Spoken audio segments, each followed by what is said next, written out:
नमस्कार, मैं धर्म शिक्षक राजेश मिश्र धर्म प्रदर्शक समूह में आप सभी भक्तजनों का हार्दिक स्वागत अभिनंदन करता हूं। जैसा कि पिछले वीडियो में हम सब ने जाना था कि हम अपने दुखों का निवारण अपने आत्मा को परमात्मा के दिव्य संदेशों को दे करके ही कर सकते हैं। परमात्मा का दिव्य संदेश उपदेश हमारे जीवन में सकारात्मक विचार लेकर के आते हैं, हमारे अंतरात्मा को शुद्ध बुद्ध बनाते हैं। यदि हम आत्मा को भोजन नहीं देंगे तो वह आत्मा उसी प्रकार से उद्वेलित होगी जैसे एक माँ अपने बच्चे से जुदा होकर के होती है।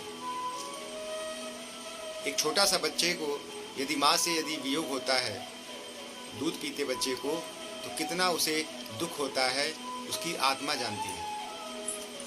उसी प्रकार से आपकी जो आत्मा है वह परमात्मा से मिलने के लिए तड़प रही है, और हम हैं कि संसार में रहते हुए अनेक कारणों से कार्यों में व्यस्त होकर करके उस आत्मा को उस परमात्मा से मिला नहीं रहे हैं। यदि आप चाहते हैं कि आपके दुखों का निवारण हो तो सबसे पहले आपको आत्मा को उस परमात्मा तक ले जाना होगा। कैसे? सबसे पहले मैं आपको यह उदाहरण देना चाहता हूं कि जैसे बीज बोने से पूर्व खेत को जोतना होता है, खेत को उपजाऊ बनाना होता है, तब जाकर के जब हम बीज को बोते हैं तो वह अच्छा फल देने वाला होता है। उसी प्रकार से जब तक हमारा चित्त निर्मल नहीं होगा, जब तक हमारा मन शुद्ध नहीं होगा, तब तक वह परमात्मा का दिव्य संदेश प्राप्त करके भी निष्फल हो जाएगा। जैसे उपजाऊ मिट्टी न प्राप्त कर करके बीज नष्ट हो जाता है, वैसे ही परमात्मा का संदेश कोई कार्य नहीं करेगा। आप जाएंगे, प्रार्थना भी करेंगे, सब कुछ करेंगे, लेकिन उसका कोई फायदा मिलने वाला नहीं है। जब तक आपकी संवेदनाएं नहीं जागृत होंगी, जब तक उस प्रार्थना में भावनाएं नहीं मिलेंगी, तब तक वह प्रार्थना भी अनर्थ में साबित हो जाता है। वह प्रार्थना आपकी विफल हो जाती है।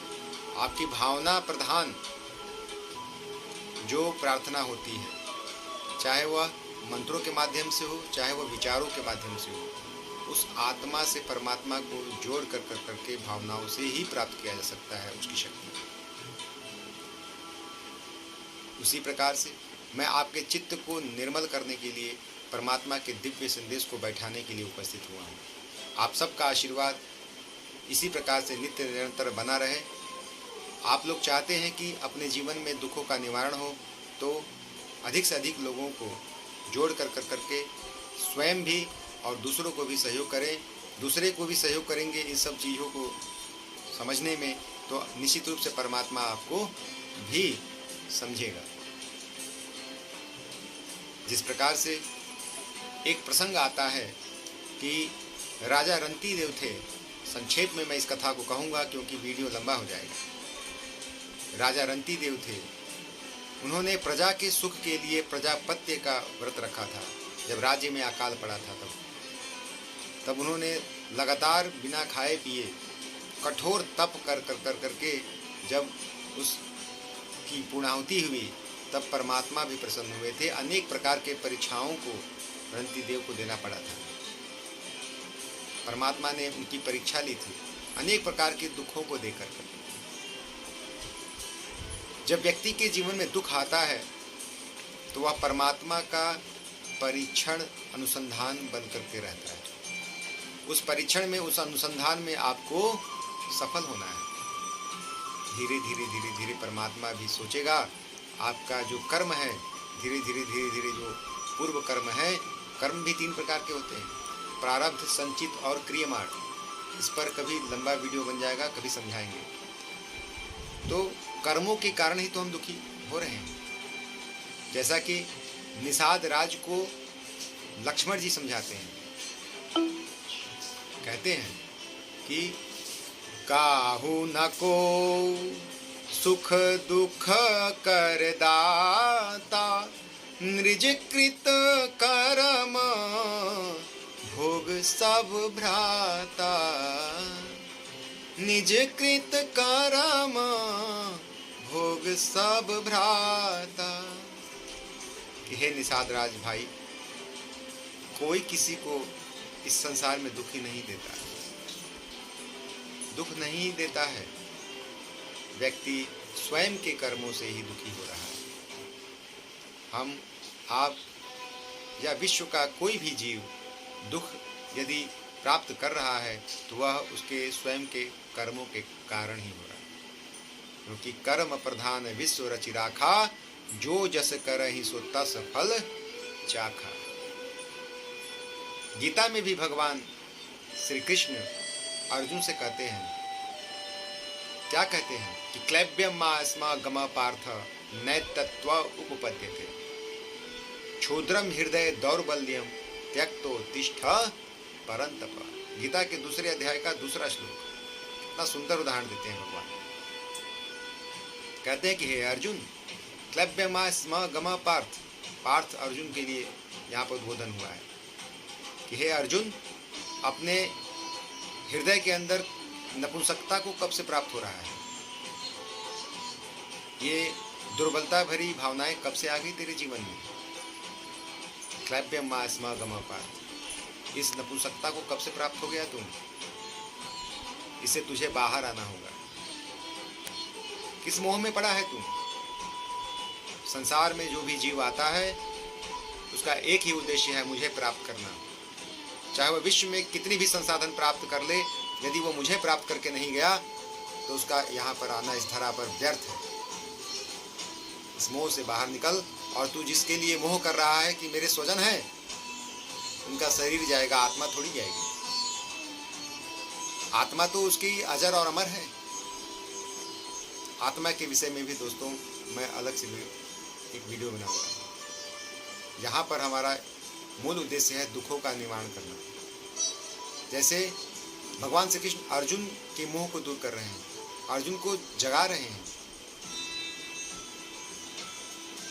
कहते हैं आगे, क्लैब्यम मा स्म गम पार्थ नैतत्व उपपद्यते, अपनी हृदय की दुर्बलता, अपने नपुंसकता को दूर कर।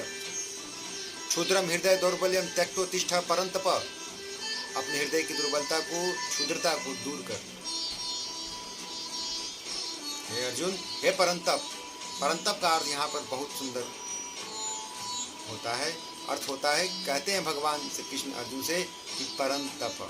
परंतप का अर्थ होता है शत्रुओं पर जीत हासिल करने वाला। आज के इस परिप्रेक्ष्य में हम लोग अपने काम, क्रोध, लोभ, मोह को नहीं जीत पा रहे हैं, इंद्रियों को नहीं जीत पा रहे हैं। एक शत्रु बाहर का होता है, एक अंदर का होता है। जो व्यक्ति अपने अंदर के शत्रुओं को पराजित कर लेता है, निश्चित रूप से वह बाहर के भी शत्रुओं को पराजित कर पाता है। अर्थात अर्जुन भी अपने इंद्रियों को नियंत्रित करके रखते थे। उनका भी उदाहरण आता है पुराणों में कि अप्सरा आई थी जब उनकी तपस्या को भंग करने के लिए, लेकिन अर्जुन विचलित नहीं हुए, अपनी तपस्या में रत रहे। हम सब भी इस संसार में क्या हैं? अर्जुन हैं, और युद्ध लड़ रहे हैं किससे? विकारों से लड़ रहे हैं। इन विकारों से लड़ कर करके हमें क्या करना है? मोक्ष की प्राप्ति करना है, अन्यथा 84 लाख योनियों में फिर से उबार आना पड़ेगा। इसलिए हमें क्या बनना होगा? अर्जुन बनना होगा, इंद्रजीत बनना होगा, विश्वजीत बनना होगा। अपने इंद्रियों को जीतने वाला समस्त विश्व को जीत लेता है। इस प्रकार से अनेक कारणों से हम अपने दुखों का निवारण कर सकते हैं। इसी क्रम में आगे बढ़ेंगे।